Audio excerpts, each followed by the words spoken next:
ng isang pamilya ay isang minuto. Salamat po sa Panginoon dahil nanatili po tayo matagal at naninindigan sa ating banang kapatay. At nakakagalak po na marami sa atin ngayon ay nakasama ko sa pagsimula sa ministry.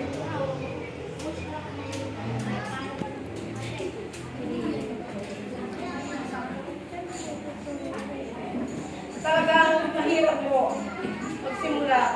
Maraming pagsubok kaming pinagdaanan at pagtitiis ang aming hinarap bago po kami pinagkalooban ng Panginoon ng isang ganitong maayos at konkretong simbahan.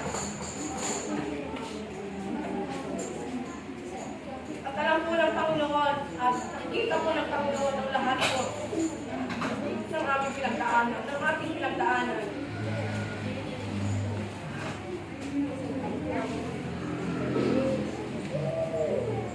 Nagsimula po kami sa walang permanenteng pastor, walang permanenteng simbahan. Wala kami noon, nung kami nag-umpisa pa lamang, wala kami mga gamit sa church. Naging isang gitara lamang po yung ginagamit namin sa Bible study, sa Sunday service. Yun po yung laging ginagamit. Tuwing nagkawa.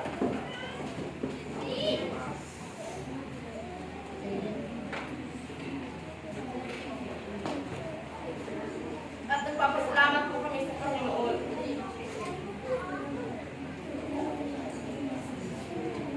Dahil nag-umpisa po ang church, ang house church.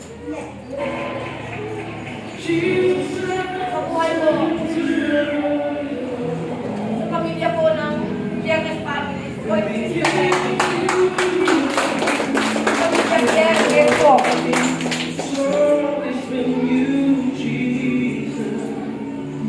Nagsilbing church po sa loob ng 2 taon ang bahay po nila. At bilang lang din po ang umakatid doon, nakasama sila. Dahil nga po nag-uumpisa pa lang, siyempre, ilan pa lang po kami noon. Subalit,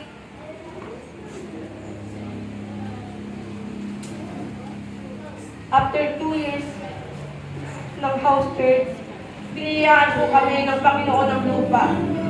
At unti-unti, sa tulong ng Panginoon, pinatayuan po namin ng simbahan. Na hindi po pang matagalan. Pansamantala, ay nakapagtayo po kami ng isang bahay po. Katuwagan din po ng 3 hanggang 4 na taon.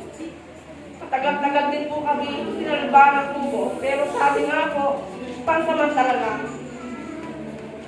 Tumating ang panahon na nag-retiro na po ang aming kubo at unti-unti na po namin nakikita ang kalangitan.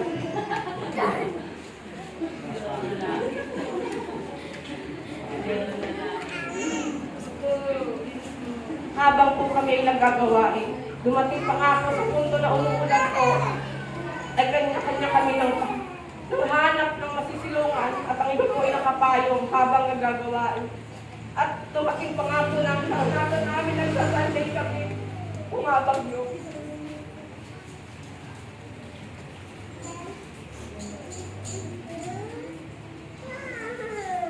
At naranasan po din po namin na pinagtatawanan kami ng mga nakakita sa amin.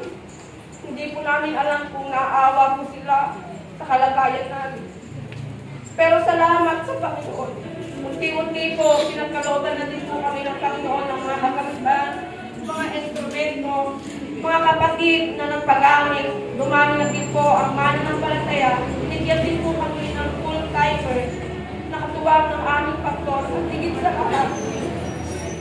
Binigyan po kami ng permanenteng pastor at pastora.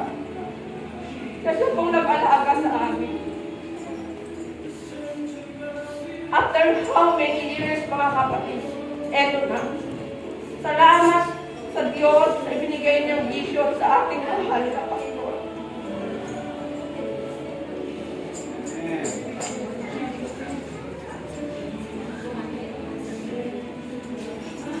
Para po sa ating simbahan. Kasi mula po namin paligiran ang paligid ng simbahan at natiklay po kami ng mga kapatid. Kaya napakahalaga po ng declaration. Nakapalimot po kami sa church po namin, hawak-hawak. Pagkakahawak kami ng kamay, ng bawat isa, nagsimulang humingi sa Diyos. And with faith, nothing is impossible.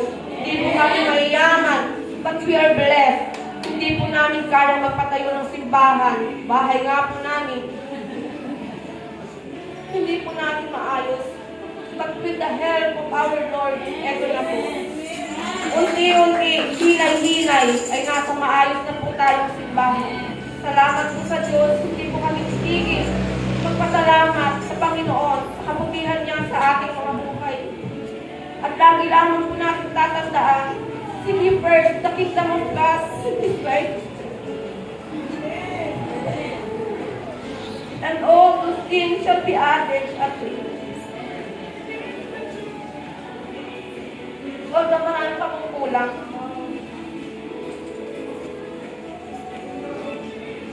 marami pa kong kulang sa ating church.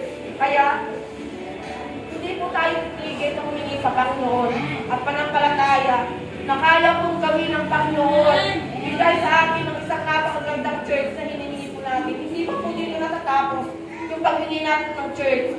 Hindi pa po dito natatapos yung paghingi natin ng mga kaluluwa para makasama po natin sa paglilingkod sa Panginoon. At yun nga po, basta may gusto tayo sa Panginoon, lagi po natin i-declare. Kapag nahingi natin sa Panginoon, lagi natin i-declare at maniwala tayo na ibibigay po ng Panginoon ang lahat po ng hinihingi natin sa Kanya.